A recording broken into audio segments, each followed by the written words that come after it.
Hi welcome to వెటీ news. నా పేరు అబులై సయ్యద్. రెండేళ్లకోసారి 4 రోజుల పాటు జరిగే మేడారం జాతరకు దేశ నలుమూలల నుంచి భక్తులు పెద్ద సంఖ్యలో తరలివస్తున్నారు. తలనీలాలు సమర్పించి పసుపు, కుంకుమ, ఎత్తు బంగారాలతో అమ్మలకు మొక్కులు చెల్లిస్తున్నారు. మేడారం జాతర గురించి ఇవాల్టి వీడియోలో మాట్లాడుకుందాం.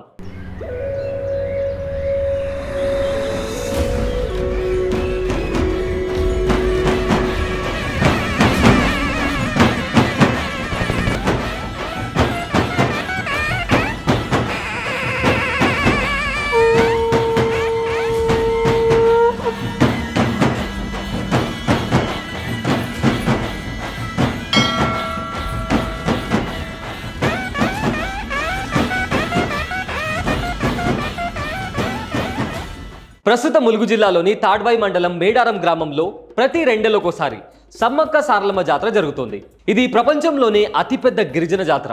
1996లోనే ఈ జాతరను తెలంగాణ రాష్ట్ర పండుగగా గుర్తించారు.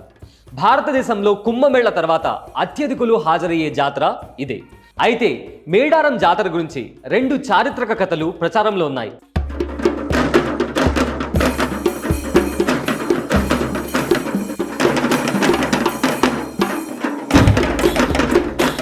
మొదటి కథ ప్రకారం 13వ శతాబ్దంలో మేడారం కాకతీయ రాజుల పరిపాలనలో ఉండేది. అడవిలో గిరిజనులు ఒకరోజు వేటకు వెళ్ళగా అక్కడ ఒక పసిపాప చుట్టూ సింహాలు కాపలాగా ఉండడం గమనించారు. ఆ పాపను దైవ స్వరూపంగా భావించి ఆమెకు సమ్మక్క అని పేరు పెట్టారు.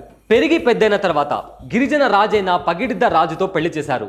వారికి జంపన్న, సారలమ్మ, నాగమ్మ అనే 3 పిల్లలు కలిగారు.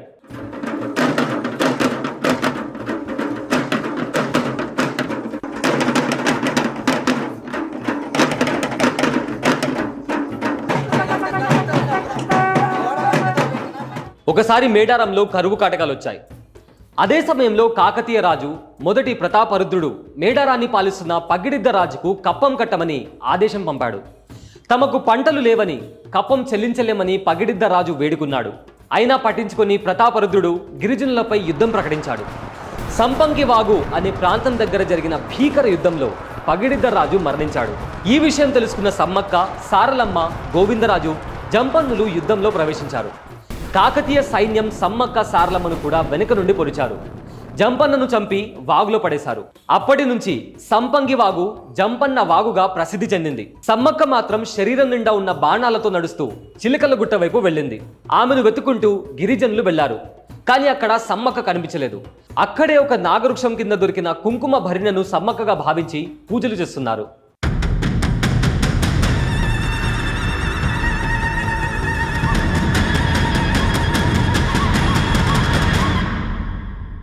ఇక రెండో కథ ప్రకారం 13వ శతాబ్దంలో ప్రస్తుత జగిత్యాల జిల్లాలోని పోలవాసను పాలించే గిరిజన దొర మేడరాజు కూతురు సమ్మక్క తన ఏకైక కుమార్తెను అతని మేనల్లుడైన మేడారం పాలకుడు పగిడిద్ద రాజుగిచ్చి వివాహం జరిపించాడు. ఈ దంపతులకు సారలమ్మ, నాగులమ్మ, జంపన్న అనే 3 సంతానం కలిగారు.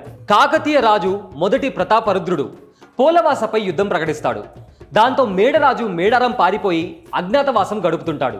మేడారాన్ని పాలించే కోయరాజు పగిడిద్ద రాజు కాకతీయుల సామంతుడిగా ఉంటూ కరువు కాటక పరిస్థితుల కారణంగా కప్పం కట్టలేకపోతాడు. కప్పం కట్టకపోవడం మేడరాజుకు ఆశ్రయం కల్పించడంతో ప్రతాపరుద్రుడు మాఘ శుద్ధ పౌర్ణమి రోజున మేడారంపై యుద్ధం ప్రకటిస్తాడు. పగిడిద్ద రాజు, సమ్మక్క, సారక్క, నాగమ్మ, జంపన్న, గోవిందరాజులు వేరువేరు ప్రాంతాల నుంచి యుద్ధాన్ని ప్రారంభించి వీరోచితంగా పోరాటం చేస్తారు.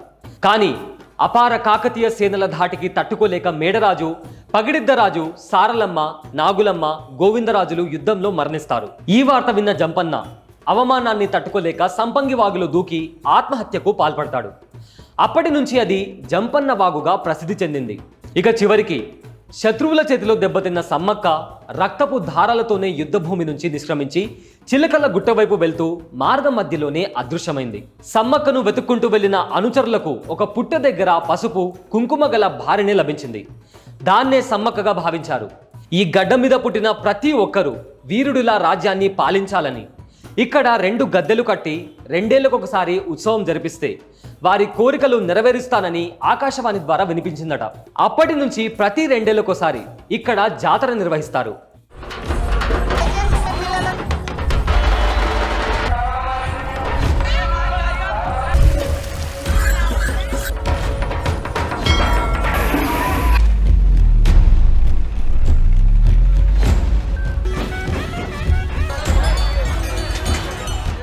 పూర్తిగా గిరిజన సాంప్రదాయంలో జరిగే ఈ జాతరకు తెలంగాణ నుంచే కాకుండా ఆంధ్ర, మధ్యప్రదేశ్, ఛత్తీస్గఢ్, మహారాష్ట్ర, ఒడిశా రాష్ట్రాల నుంచి సుమారు 1 కోటి మందికి పైగా భక్తులు అమ్మలను దర్శించుకుంటారు.